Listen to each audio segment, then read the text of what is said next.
నమస్తే welcome to Suman TV. నేను మీ విష్ణు. ప్రస్తుతం నాతో పాటు ప్రముఖ స్టాక్ మార్కెట్ అనలిస్ట్ సుందరరామరెడ్డి గారు ఉన్నారు. వారితో మాట్లాడదాం. సార్ నమస్తే సార్. నమస్తే సార్. సుందరరామరెడ్డి గారు, ఇవాళ ఒక తెలుగు పేపర్లో డిజిటల్ రూపాయికి సంబంధించి ఒక ఆర్టికల్ చదివాను. ఏంటి అసలు ఈ డిజిటల్ రూపాయి అంటే ఏంటి? దీంట్లో అసలు ఎన్ని రకాలు ఉన్నాయంటారు? Right. So, RBI concept note release చేసిందండి నిన్న. ఇండియాలో ఒక ఆర్‌బీఐ అండ్ ఫస్ట్ టైమ్ డిజిటల్‌లోకి ఎంటర్ అవ్వటం. ఇది క్రిప్టో కరెన్సీకి ఒక ఆల్టర్‌నేటివ్ లాగా ఇండియన్ ఆల్టర్‌నేటివ్ అనమాట క్రిప్టో ఓకే. కరెన్సీకి. సో, సేమ్ క్రిప్టో కరెన్సీలో ఉన్న ఫీచర్స్ అన్నీ దీంట్లో ఉంటాయి. కాకపోతే అదేమో డిసెంట్రలైజ్, ఇదేమో సెంట్రలైజ్. ఆర్‌బీఐ కంట్రోల్‌లో ఉంటుందన్నమాట. సో, ఇప్పుడు ఎగ్జిస్టింగ్ ఆన్‌లైన్ ట్రాన్స్‌ఫర్స్ ఎలా అవుతాయో రేపు ఈ ఈ రూపీతో కూడా ట్రాన్స్‌ఫర్స్ అలానే అవుతాయి. సో, రిటైల్ పాయింట్ ఆఫ్ వ్యూలో అంత పెద్దగా ఉపయోగం లేకపోయినా కమర్షియల్ పాయింట్ ఆఫ్ వ్యూలో మాత్రం గవర్నమెంట్‌కి చాలా యూజ్ అవుతాయి గవర్నమెంట్‌కి. అయితే ఇప్పుడు ఈ క్రిప్టోని మైనింగ్ చేస్తారు కదా, మరి దీన్ని కూడా మైనింగ్ చేసే అవకాశం ఏదన్నా ఉంటుందంటారా? లేదు. క్రిప్టో మైనింగ్ లాగా దీంట్లో మైనింగ్ అంటే ఏం లేదండి. ఎందుకంటే ఇది సెంట్రలైజ్డ్, ఆర్‌బీఐ కంట్రోల్ చేస్తుంటారు కాబట్టి మైనింగ్ అంటే ఏం లేదు. కాబట్టి ఇది ప్రోగ్రామబుల్ అంతే. సో, దీంట్లో మైనింగ్ ఇష్యూ లేదు కాబట్టి ఎన్విరాన్మెంటల్‌గా ఎలాంటి ప్రాబ్లమ్ ఉండదు. ఎనర్జీ క్రైసిస్ ఏం రాదు. క్రిప్టోలో ఉన్న మేజర్ డ్రాబ్యాక్ ఏంటంటే అది ఒక మైనింగ్ అవ్వాలి అంటే బ్యాక్‌గ్రౌండ్‌లో చాలా పెద్ద పెద్ద కంప్యూటర్లు వాడతారు మైనింగ్ కోసం. ఒకప్పుడు చిన్న మొబైల్‌లో మైనింగ్ చేసేవాళ్ళు. ఇప్పుడు సూపర్ కంప్యూటర్లు వాడుతున్నారు. అందుకని ఎనర్జీ క్రైసిస్ వచ్చింది దానివల్ల. అందుకని క్రిప్టో కొన్ని దేశాలు వ్యతిరేకత, ఎందుకంటే ఎనర్జీ క్రైసిస్ వస్తది. అంటే ఎన్విరాన్మెంటల్ ప్రాబ్లమ్స్ వస్తాయి కాబట్టి. ఈ కరెన్సీస్‌తో అలాంటి ఇష్యూస్ ఏం రావండి. No mining. ఆర్‌బీఐ కంట్రోల్‌లో ఉంటుంది ఇదంతా. అయితే అసలు ఈ డిజిటల్ రూపాయిని ఎవరు ఇష్యూ చేస్తారు? మరి ఈ ఇష్యూ చేసిన దాన్ని ఒకరికొకరు ట్రాన్స్ఫర్ చేసుకునే అవకాశం ఉంటుందా అసలు? ఈ ఈ ట్రాన్స్ఫర్ ప్రాసెస్ అనేది ఏ విధంగా ఉంటుంది ఈ డిజిటల్ రూపాయిలో? రైట్. సో, ఆర్‌బీఐ అండి ఇది కంప్లీట్‌గా సెంట్రల్ బ్యాంక్ కంట్రోల్‌లో ఉంటది. ఎన్ని ఎంతకాలం రిలీజ్ చేసే అధికారం వాళ్ళకే ఉంటుంది. ఈ కమర్షియల్ బ్యాంక్స్ కావాలంటే డిస్ట్రిబ్యూట్ చేయొచ్చు అంతే. Okay. Okay. So, like wallet లాగానే, మన పేటీఎం వాలెట్ లాగానే ఒకళ్ళ నుంచి ఒకళ్ళు ట్రాన్స్ఫర్ చేసుకోవచ్చు.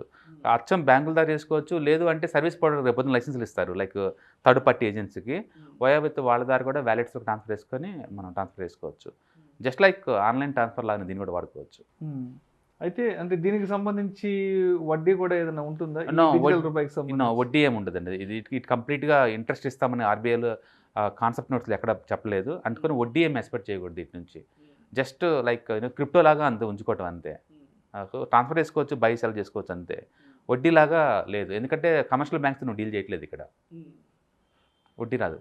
మరి ప్రైవసీ, సెక్యూరిటీ విషయానికొస్తే ఏంటసలు? దానికి సంబంధించిన ట్రాన్స్‌పరెన్సీ ఏ విధంగా ఉంటుంది? చిన్న చిన్న అమౌంట్స్‌కైతే ఆర్‌బీఐలో ట్రాక్ చేస్తారని నేను అనుకోవట్లేదండి. బట్ పెద్ద అమౌంట్‌కైతే ట్రాక్ చేస్తారు. ఎందుకంటే వాళ్ళు ఈ డిజిటల్ రూపీని 2 వెర్షన్‌లో పట్టుకొస్తున్నారు. Wholesale, retail. హోల్‌సేల్ అంటే పెద్ద పెద్ద బ్యాంక్స్, ఇండస్ట్రీ మధ్య యుటిలిటీ కోసం. చిన్నోళ్ళ కోసం రిటైల్ వెర్షన్ పట్టుకొస్తున్నారు. సో, 2 వెరైటీస్ వస్తున్నాయి ఇక్కడ.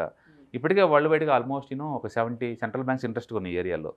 అందుకని ఎగ్జిస్టింగ్ దానికి ఆల్టర్‌నేటివ్‌గా దీన్ని వాడుకోవచ్చు అంతే. కాకపోతే సెంట్రల్ గవర్నమెంట్ కంట్రోల్‌లో ఉంటాయి ఇవి అంతే. ఓకే. అయితే మరి ఈ డిజిటల్ రూపాయిని మన బిట్‌కాయిన్ లాగా ప్రోగ్రామ్ చేసేదానికి అవకాశం ఉంటుందా? యెస్, చేయొచ్చండి. బట్ ఆర్‌బీఐ చేస్తుంది ఇది. ఎప్పుడు కావాలంటే అప్పుడు సప్లై ఎక్కువ అవుతుంది అనుకున్నప్పుడు ఇంట్లో ఆపుకోవచ్చు.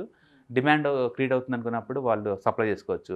It is just programmable currency ఇది. ఎందుకంటే ప్రింటింగ్ చేసేదంటే ఏమి ఉండదండి. Everything is digital. Like bitcoin. ఇప్పుడు చాలామంది బిట్‌కాయిన్ యూజ్ చేసే వాళ్ళకి ఇది ఐడియా ఉంటుంది. దాన్ని ఫిజికల్‌గా మీరు టచ్ చేయలేరు. ఫిజికల్‌గా చూడలేరు. జస్ట్ ఆన్‌లైన్‌లో మాత్రం చూసుకోవడానికి ఉంటుంది. ఏదైనా బై చేసినప్పుడు ట్రాన్స్‌ఫర్ చేసుకోవచ్చు ఒకళ్ళ నుంచి ఒకళ్ళకి. అంటే మనం రూ. 100 అనుకోండి. రూ. 100 తోటి రూ. 100 ఈ రూపీలోకి మనం మార్చుకోవచ్చు కావాలంటే. అట్లా ఒకదానికొకటి ఆల్టర్‌నేటివ్ చేసుకోవటం తప్ప వడ్డీ రాదు. అంటే it's programmable. Yes, RBI program చేస్తది. కాకపోతే చిన్న చిన్న వాళ్ళని ట్రాక్ చేయరు నాకు తెలిసి. బట్ పెద్ద హోల్‌సేల్ కరెన్సీకి మాత్రం ఖచ్చితంగా వాళ్ళు ట్రాక్ చేస్తారు. సో, 2 వెర్షన్‌లో పట్టుకొస్తున్నారు దీన్ని, డిజిటల్ రూపీని. అయితే ఇప్పుడు ఫిజికల్ కరెన్సీని వాడుతున్నాం గదా! సో, అంటే ఎందుకు ఇంత అంటే ఉన్న పలంగా ఫిజికల్ కరెన్సీ ఉన్నా సరే, మరి దాన్ని పక్కన పెట్టి డిజిటల్ కరెన్సీ ఈ డిజిటల్ రూపాయిని తీసుకురావడానికి వెనుకున్న ఏంటి అసలు రీజన్స్ ఏంటి? మెయిన్ ఫ్యాక్టర్స్ ఏంటసలు? బేసికల్‌గా వరల్డ్ వైడ్‌గా మొత్తం ఇప్పుడు బిట్‌కాయిన్ వచ్చిన కాడి నుంచేసి ఆల్టర్‌నేటివ్‌కి వెళ్ళిపోతుందండి. ఈవెన్ 1 ఇయర్ బ్యాక్ చైనా వాళ్ళు కూడా వాళ్ళ ఓన్ కరెన్సీని కూడా డిజిటల్‌లో తీసుకొచ్చారు. సో ఇండియా వాళ్ళు కూడా ముందు రోజుల్లో ఈ కరెన్సీని తగ్గించుకోవడానికి, కరెన్సీలో ఏమవుతుందంటే ప్రింటింగ్ ఒక పెద్ద హెడేక్, ట్రాన్స్పోర్టేషన్ పెద్ద హెడేక్, మళ్ళీ ఏటీఎంలో ఫిల్ చేయడం పెద్ద తలకాయ, దాని సెక్యూరిటీ ఇవ్వటం, అంటే బ్యాంకులకి లైఫ్ తగ్గిపోద్ది. ఇండియాలో ఉంది ప్లాస్టిక్ కాదు, మామూలు కరెన్సీ. వీటన్నిటి వల్ల ఏంటంటే గవర్నమెంట్కి ఎంతకంత ఎక్స్పెండిచర్ అవుతూ ఉంటుంది. అసలు అది కూడా లేకుండా పోతే గొడవ లేదు కదా. సో వీటి ద్వారా ట్రాక్ చేయడం చాలా ఈజీ. సో ఈ ఎక్స్టర్నల్ ఇంటర్నల్ మెయింటెనెన్స్ తగ్గించుకోవడం కోసం గవర్నమెంట్ పాయింట్ ఆఫ్ వ్యూలో ఖర్చులు తగ్గడానికి పనికి వస్తాయేమో, కానీ రిటైల్ పాయింట్ ఆఫ్ వ్యూలో మనకి పెద్ద తేడా కూడా ఏం తెలియదు. సో అయితే ఇప్పుడు ఇది కంప్లీట్ డిజిటల్ రూపాయి అంటున్నారు కాబట్టి, ఈ రూపీ కాబట్టి, ఒకవేళ ఇంటర్నెట్ డౌన్ అయినప్పుడు కానీ, లేదంటే ఇంటర్నెట్ సౌకర్యం సరిగా లేని ప్రాంతాల్లో, ఇంకా ఏవైనా రిమోట్ ప్లేసెస్ లాంటి ప్రాంతాల్లో మరి దీన్ని ఏ విధంగా వాడాలి అంటారంటే, అసలు దీన్ని ఏ విధంగా మనం ట్రాన్స్ఫర్ చేసుకోవచ్చు సరిగా ఇంటర్నెట్ సదుపాయం లేని ప్రదేశాల్లో? కాన్సెప్ట్ ఆర్బీఐ కాన్సెప్ట్ నోట్లో క్లియర్గా చెప్పారండి. ఇంటర్నెట్ ఉన్నా లేకపోయినా కూడా అవి ట్రాన్స్ఫరబుల్ అనమాట. అందుకని రూరల్ ఇండియాలో కూడా మనం మార్చుకోవచ్చు. లైక్ యూపీఐకి మోడర్న్ వెర్షన్ అనుకోవచ్చు మనం బేసికల్గా. ఇప్పుడు మనం వాడుతున్న యూపీఐకి కొంచెం మోడర్న్ వెర్షన్ అనుకోవచ్చు. కాకపోతే ఇది ప్రోగ్రామబుల్, అంటే ఆర్బీఐలో ఎంత కావాలంటే రిలీజ్ చేయొచ్చు, సిస్టంలోకి రిలీజ్ చేయొచ్చు. ఒకవేళ ఎక్కువ అవుతుంది సప్లై అనుకుంటే ఎప్పుడు కావాలంటే అప్పుడు బ్యాక్ తీసుకోవచ్చు. ఇట్స్ ప్రోగ్రామబుల్, ఆర్బీఐ కంట్రోల్లో ఉంటుంది. అంటే సెంట్రల్ బ్యాంకులు మిగతా బ్యాంక్ చేసేది ఏం లేదు, ఇక్కడ జస్ట్ డిస్ట్రిబ్యూట్ చేస్తాయి అంతే. మరి ఇప్పుడు ఫిజికల్ కరెన్సీని కాదని మరి ఈ డిజిటల్ రూపాయిని పూర్తిగా అమల్లోకి తీసుకొస్తే అంటే మనకి ఎటువంటి ఎకానమీ పరంగా ఎటువంటి ఇబ్బందులు వచ్చే అవకాశం ఉంటుందంటారు? బేసికల్గా మోడర్న్ ఎకానమీ అంతా కూడా డిజిటల్ పేమెంట్స్ చుట్టూ రన్ అవుతూ ఉందండి. ఒకప్పుడైతే తక్కువ అంటే లో ఉండేది, ఇప్పుడైతే అప్ టు 2 lakh వరకు అన్ని డిజిటల్గా అయిపోతున్నాయి. నిఫ్టీ వచ్చిన తర్వాత నిఫ్టీ ట్రాన్స్ఫర్స్ 50 lakh 40 lakh ఇట్లా పోతూ ఉన్నాయి కదా. సో గవర్నమెంట్ ఉద్దేశం బహుశా ముందు రోజుల్లో ఫిజికల్ కరెన్సీస్ ప్రింటింగ్ ఆపేయచ్చేమో, ఎందుకంటే ఇప్పటికే 2000 రూపీస్ నోట్స్ చాలా వరకు ప్రింటింగ్ ఆపేశారు. బహుశా ఈ వెర్షన్ సక్సెస్ కనుక అయితే అసలు కంప్లీట్గా పేపర్లెస్ ఆఫీస్గా మార్చుదామని ఉద్దేశం ఉండొచ్చు. పేపర్లెస్ కంప్లీట్గా. రెండోది దాన్ని ట్రాకింగ్ చేయడం కూడా ఈజీ మిగతా వాటితో కంపారిజన్. ఫిజికల్గా అనుకోండి ట్యాక్సేషన్ బాగా ఎస్కేప్ అవుతుంటారు కదా. అంటే పర్టికులర్గా రియల్ ఎస్టేట్ వాటిలో ఏంటంటే బల్క్ ట్రాన్సాక్షన్ జరిగే చోట ఇప్పటికీ ఫిజికల్ కరెన్సీ వాడుతున్నారు. బహుశా వాటిని కూడా కంట్రోల్ చేయాలి, ట్యాక్స్ ఎఫిషియన్సీ పెరగాలి కాబట్టి దాన్ని వాడుతున్నారు. మూడోది బిట్ కాయిన్, క్రిప్టో కరెన్సీ ఇండియాలో సూపర్ హిట్ అయింది. ఆల్మోస్ట్ 11 crore ట్రేడింగ్ అకౌంట్లు ఓపెన్ అయ్యిందంటే వాటి మీద మోజు చూసుకు ఎంత ఉందో. బహుశా జనాలకి డిజిటల్ కరెన్సీ మీద మోజుంది కాబట్టి అందులో కొంత దీన్ని షిఫ్ట్ చేద్దామనే ఉద్దేశం ఉండొచ్చు. ఏదైనా కావచ్చు. గవర్నమెంట్కి అయితే బోల్డ్ అని బెనిఫిట్స్ ఉన్నాయండి డిజిటల్లో మారినప్పుడు. అండ్ జనరల్ పబ్లిక్ అయితే ఇప్పుడున్న ఆన్లైన్ పేమెంట్గా ఆల్టర్నేటివ్ అంతే, అంతమించే ఉండదు. అంతమించి ఎలాంటి బెనిఫిట్ ఏమి ఉండదు. అదేవిధంగా ఈ ఉగ్రవాదులు కూడా ఈ ఫిజికల్ కరెన్సీని ఈజీగా మార్చే అవకాశం ఉంది. సో దాన్ని కూడా ఇది ట్రాక్ చేయడం చాలా ఈజీ. క్రిప్టో, ఇథీరియం ఇది ఉందనుకోండి, సోలానా, ఈ వేటిని కూడా నువ్వు ట్రాక్ చేయలేవు. అది కంప్లీట్గా డిసెంట్రలైజ్. కంపల్సరీగా మైనింగ్ చేసేసి పబ్లిక్ వాళ్ళే కన్ఫర్మ్ చేస్తారు ట్రాన్సాక్షన్స్ని. ఇక్కడ అదేం లేదండి. ట్రెడిషనల్ రూపాయికి ఆల్టర్నేటివ్ డిజిటల్ ఫార్మేట్ తప్ప సెంట్రల్ గవర్నమెంట్ కంట్రోల్ చేస్తుంది. సెంట్రల్ గవర్నమెంట్ అథారిటీలో ఉంటాయి. ఇట్స్ ప్రోగ్రాములు వాళ్ళే కంట్రోల్ చేస్తుంటారు. సో అందుకని ట్రాకింగ్ సిస్టమ్ చాలా ఈజీ. అసలు క్రిప్టో పెట్టిందే సెంట్రల్ గవర్నమెంట్ పెత్తనం లేకుండా చేయడం కోసం.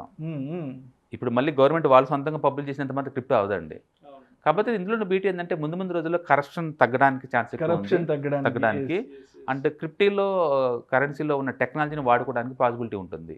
అందుకని బ్లాక్ చైన్ టెక్నాలజీ ముందు వాడతారు. బ్లాక్ చైన్ టెక్నాలజీ చాలా అద్భుతాలు జరుగుతాయండి.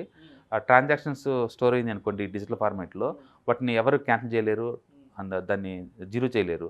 అంటే కరప్షన్ ఫ్రీ అయ్యి, ఎందుకంటే డేటా మొత్తం బ్లాక్స్లో స్టోర్ అవుతాయి కాబట్టి అవి. కాబట్టి గవర్నమెంట్ వాళ్ళు బహుశా దాన్ని ఎంకరేజ్ చేస్తారేమో తెలియదు.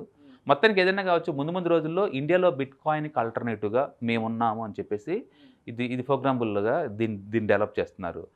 ఏదైనా కానీ modern economy, India modern economy అది చూడండి. గత 2-3 years నుంచి హవా నడుస్తుంది. దానికి ఇది ఇంకొక లేటెస్ట్ వెర్షన్ అనమాట. మేము కూడా మోడర్నైజ్ అయ్యామని. అది కూడా నన్ను అదర్ దెన్ ఆర్బీఐ, చిన్నవి కావు.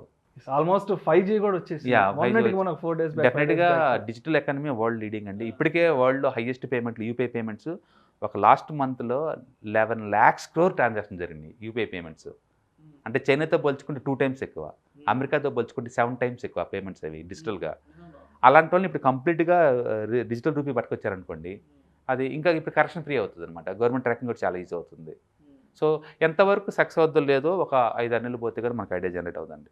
సో మొత్తంగా ఈ 5G ఇంటర్నెట్ వల్ల కానీ, అదేవిధంగా ఈ డిజిటల్ రూపాయి వల్ల కానీ మనం త్వరలో భారతదేశంలో విప్లవాత్మకమైన మార్పుల్ని చూడబోతున్నాం డెఫినెట్గా అండి, స్థాయిలో. ఎస్ డెఫినెట్గా అండి. ఎందుకంటే మీరు కనుక జాగ్రత్తగా అబ్జర్వ్ చేస్తే ఈ చిదంబరం పార్లమెంట్లో గందరగోళం చేశాడు యూపీఐ పేమెంట్లు పెట్టినప్పుడు.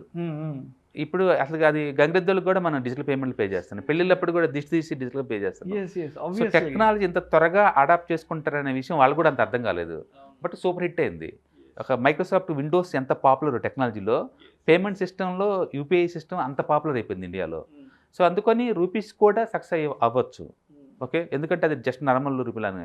కాకపోతే వడ్డీ ఏముండదు, సేవింగ్ అకౌంట్ ఉండదు, దాన్ని పెట్టలేవు, జస్ట్ ట్రాన్స్ఫర్ చేసుకుంటారు, ట్రాన్సాక్షన్ మనకి వస్తుంది.